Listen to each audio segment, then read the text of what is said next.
ഇതിപ്പോൾ പുതിയ ജെൻഡറുകളെ നെയിം ചെയ്യുന്നുണ്ട്. അത് സീസൺസ് ആയിട്ടും വെഹിക്കിൾസ് ആയിട്ടൊക്കെ ഐഡൻറ്റിഫൈ ചെയ്യുന്നുണ്ട്.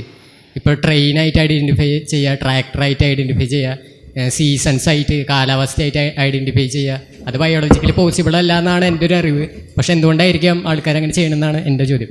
നമ്മൾ യുണീക്കാണെന്ന് അറിയുന്നത് പോലെ അറിയേണ്ട ഒരു സ്ഥലമാണ്. നമ്മൾ എന്തിനാണ് ഈ വ്യത്യസ്തതകളെ അംഗീകരിക്കുക എന്ന് പറയുന്നൊരു സ്ഥലമുണ്ട്. സമാനതകൾ കൊണ്ട് ആളുകളെ മാറ്റിക്കളയുന്ന, വ്യത്യസ്തതകളെ അംഗീകരിക്കാത്ത നിലവാരത്തിൽ നമ്മൾ നേരത്തെ ഞാൻ പറഞ്ഞാൽ നേരെ മറു ഉത്തരവാണ് ഇപ്പോൾ പറയുന്നത്.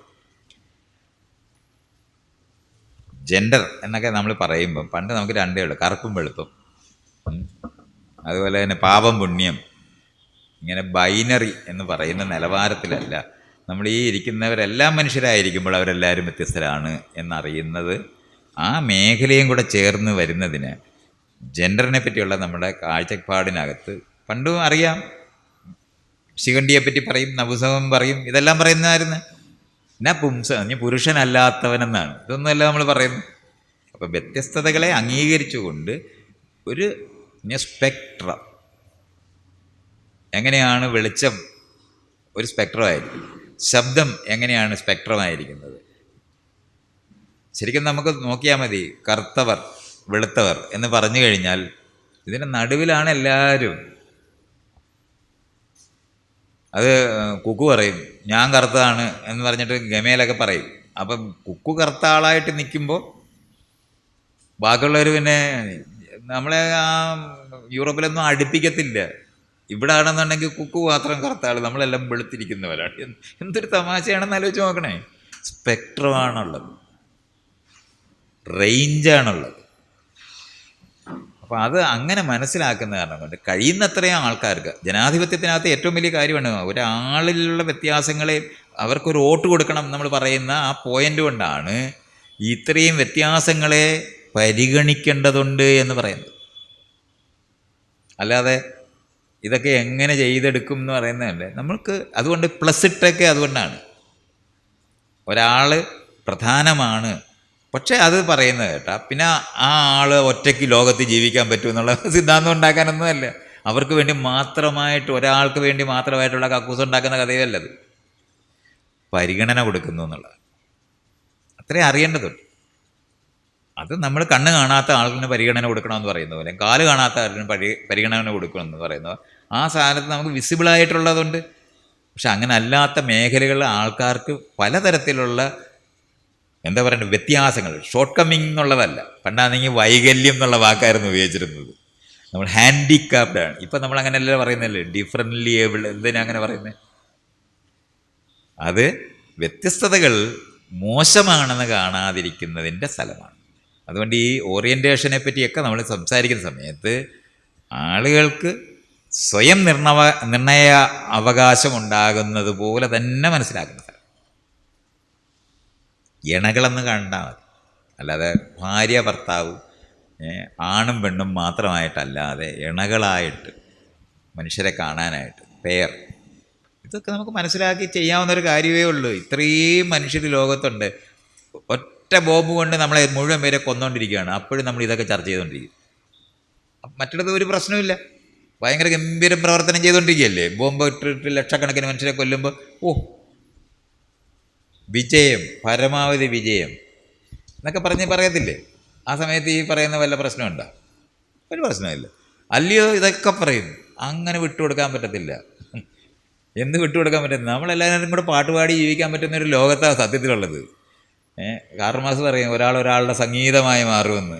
സത്യത്തിൽ ചെയ്യാൻ പറ്റുന്ന ലോകത്താണ്. ചെയ്യത്തില്ല എന്നുള്ള സത്യമാണ്, അത് വേറെ കാര്യം.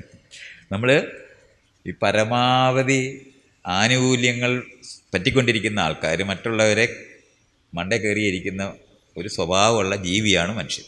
പക്ഷേ നമ്മളീ പറയുന്ന പോലെയൊക്കെ ഇരുന്ന് പറയുകയും ക്ലാസ് റൂമിനകത്ത് പഠിപ്പിക്കുകയും ചെയ്യുവാണെങ്കിൽ വലിയ സാധ്യതയാണ്. ചെറിയ എന്ന് പറഞ്ഞാൽ റിസർവ് ചെയ്തിരിക്കുന്ന കമ്പാർട്ട്മെൻറ്റിനകത്തെ സ്വാസ്ഥ്യം നമുക്കുണ്ടാക്കിയെടുക്കാൻ പറ്റും. ഒരാളുടെ തലയിൽ ഉറങ്ങി വീഴുമ്പം വഴക്കൊക്കെ ഇടുമെന്നുള്ളതേ ഉണ്ടാകത്തുള്ളൂ. പക്ഷേ തിരക്കുള്ള ബസ്സിനകത്ത് പാടാം. അപ്പോൾ കാലേ ചവിട്ടുന്ന പ്രശ്നവും ബാക്കിയുള്ളവരും മറ്റുള്ളവരും അടുത്ത് നിൽക്കുന്നവൻ്റെ മണമൊന്നും സഹിക്കാൻ വയ്യാത്ത കാര്യവും അവൻ പല്ല് തേച്ചോ എന്നുള്ള പ്രശ്നമൊക്കെ നമുക്കുണ്ടാകുന്നുണ്ടാകും. പക്ഷേ റിസർവ് ചെയ്ത കമ്പാർട്ട്മെൻ്റ് ഉണ്ടാക്കാവുന്ന കാലത്താണ് നമ്മളുള്ളത്. അത്രയും സൗകര്യവും കാര്യങ്ങളും കൊടുക്കാൻ പറ്റുമ്പം ബോംബുണ്ടാക്കി ഞാൻ കോടി രൂപ വിലയുള്ള പ്ലെയിൻ ഉണ്ടാക്കും, 10 കോടി രൂപ വിലയുള്ള ബോംബുണ്ടാക്കും, എന്നിട്ട് അത് കൊണ്ടുപോയിട്ട് പശുവിനെ കറന്നുകൊണ്ടിരിക്കുന്നതിന് മണ്ടയിലിടും.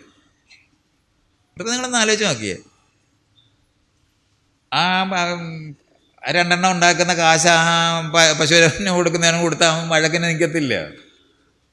ഇങ്ങനെയൊക്കെയുള്ള വളരെ ലളിതമായിട്ട് തന്നെ പരിഹരിക്കാവുന്ന പ്രശ്നങ്ങളിലാണ്. നമുക്ക് വേണ്ടാത്ത ആളുകൾ ആരുമല്ല അപ്പുറത്തുള്ളത്. അതുകൊണ്ട് ഈ കാഴ്ചകളില്ലേ, ഇങ്ങനെ നമ്മൾ ചെയ്യാൻ പറ്റാത്തതായ ചില കാര്യങ്ങളാണിതെന്നൊക്കെ പറയുന്ന പോലൊന്നുമല്ല. സൂക്ഷ്മമായിട്ട് ആലോചിച്ചാൽ ഒരു പാടുമില്ലാതെ നമുക്ക് ജീവിക്കാൻ പറ്റുന്ന ഒരു ഒരു ഭൂമിയിലാണ് നമ്മളുള്ളത്. അതുകൊണ്ട് ജെൻഡർ വ്യത്യാസങ്ങളൊന്നും വെക്കാൻ പറ്റത്തില്ല എന്നൊക്കെ പറയുന്നതൊക്കെ എന്തൊരു അസംബന്ധമാണ്. എല്ലാ ആൾക്കാർക്കും ഒരു സീറ്റ് കൊടുക്കാം. നമ്മൾ നേരത്തെ കൊടുക്കാൻ പറ്റത്തില്ലെന്നാണ്. ഈ കസേരകൾ കൊടുക്കരുതോ? നമ്മുടെ ക്ലാസ് റൂം വെറുതെ ഇപ്പോഴും നോക്കിയാൽ ഇപ്പോഴും ബെഞ്ചാണ് കൊടുക്കുന്നത്. കുട്ടികൾക്ക് ഇപ്പോഴും ബെഞ്ച്. എന്തിനാണ് ബെഞ്ച്? ഇത്രയും കസേര ഉണ്ടായിട്ടുള്ളതല്ലേ. കുട്ടികളെ കസേരയിൽ ഇരുത്താൻ പറ്റും എന്ന് ആലോചിക്കാത്തത് എന്താ? ഈ പ്ലാസ്റ്റിക് കസേര ഉണ്ടായിരിക്കുന്ന ഈ കാലത്തെങ്കിലും കൊടുക്കാൻ എന്താ പറ്റാത്തത്? ഞാനിങ്ങനെ പോലെ ഇരിക്കണമെന്നൊക്കെ പറയുമ്പോൾ ബെഞ്ച് ഇടാൻ പറ്റത്തില്ലെന്നൊക്കെ ഉള്ളത് വരെ കണ്ടുപിടിക്കും. അപ്പോഴും ബെഞ്ച് മാറ്റണമെന്ന് ആലോചിക്കുകയല്ലേ. കുട്ടികളിരിക്കുന്ന കസേരയിൽ ഇരിക്കുന്നതിൻ്റെ നടുവിൽ നടന്നുകൊണ്ട് കുട്ടികളെ പഠിപ്പിക്കാൻ പറ്റും. അല്ലാതെ ഈ സ്റ്റേജ് കയറി ഇരുന്നിട്ട് ഇപ്പം എന്നെ ഇങ്ങനെ വീണ്ടും ഇവിടെ മുൻവശത്ത് ഇപ്പുറത്തിരുത്തും. അങ്ങനെ ഇരുത്തുന്ന ഇതൊക്കെ ഭയങ്കര അപകടകരമായ വസ്തുക്കളാണ്, ഭീകര സാധനങ്ങളാണ്. നിങ്ങളെപ്പോലെയല്ല ഞങ്ങൾ രണ്ടുപേരും ഒന്ന് കാണിക്കാൻ വേണ്ടിയാണ് ഇതൊക്കെ ചെയ്തിരിക്കുന്നത്, ഇതൊക്കെ വെച്ചിരിക്കുന്നത്.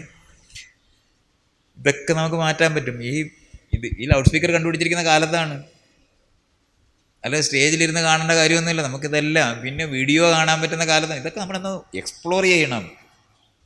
എല്ലാ ആളുകൾക്കും ഇരിക്കുന്ന നിങ്ങൾക്ക് മുഴുവൻ പേർക്കും മൈക്ക് തരാൻ പറ്റും. ഓരോ ആളിനും ചോദിക്കുകയും പറയാനും പറ്റും. ഇവിടെയൊക്കെയാണ് നമ്മൾ ഇൻവെസ്റ്റ് ചെയ്യേണ്ടത്.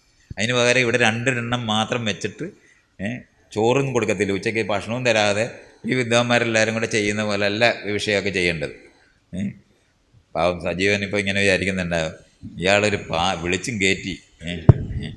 അതുകൊണ്ടല്ല, നമുക്ക് സത്യത്തിൽ കഴിയുന്ന കാര്യങ്ങളാണ്. നമ്മൾ ഒന്നിച്ച് ആലോചിച്ചിട്ട് നോക്ക്. നമുക്കൊക്കെ നമ്മളെല്ലാവരും അനുഭവമുള്ളവരാണ്, നമുക്കെല്ലാവർക്കും അറിവുള്ളവരാണ്. അല്ലാതെ കുറച്ച് പേർക്ക് മാത്രം അറിവുണ്ടാകുന്ന പ്രശ്നങ്ങളുമല്ല. അത് ചെയ്തെടുക്കാൻ പറ്റും.